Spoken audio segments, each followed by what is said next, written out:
Well, from Amman in Jordan, we can speak to Trond Jensen, who is Yemen's head of office at the UN Office for the Coordination of Humanitarian Affairs. Thank you so much for being with us here on the programme. How grave, in your view, is the situation? How alarmed are you in terms of events on the ground? Well, it is a pretty desperate situation. I think what we also have to remember that even before this conflict started, there was a severe humanitarian crisis in Yemen, affecting up to 2/3 of the population. More than half the population did not have access to safe drinking water or sanitation. 10.5 million people were food insecure. 8.6 million people did not have access to basic healthcare.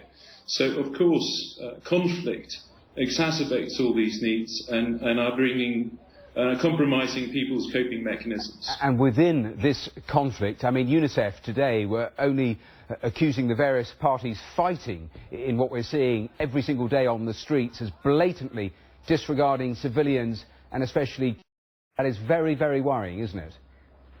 It is extremely worrying, and what we have seen so far, and these are, of course, very conservative estimates, that more than 70 children have been killed in the conflict. We are, of course, extremely concerned that many of the parties to conflict in Yemen are also using child soldiers. And this is a pattern that we have seen consistently over the last few years.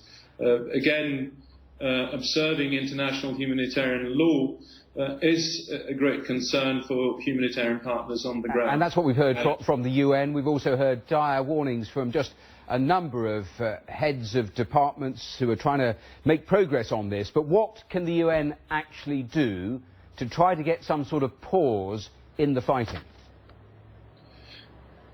That's a very good question, and I think that's left to the political part of the UN, to the Security Council. And I know there are resolutions being tabled in the Security Council. Of course, we as humanitarians are appealing to the parties to the conflict to allow us unfettered access in terms of bringing in humanitarian supplies. And appealing to the Saudis for a pause in their bombing campaign as well?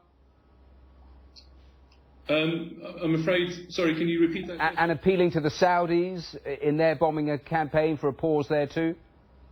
Of course, we're appealing to all parties to find a negotiated settlement to the conflict because of the huge impact it has on civilians. You talk about civilians. It is not just the people there. I mean, I was reading one dispatch from a Reuters journalist who was at the port talking of the bedlam of people just clambering onto boats. But it's also people who are leaving the country. You've got another crisis developing in places like Djibouti, haven't you?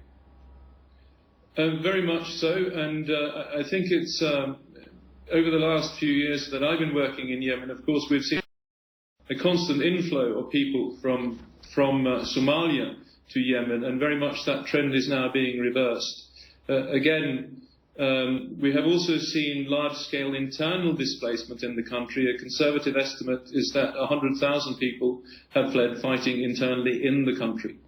Well, Trond Jensen, thank you.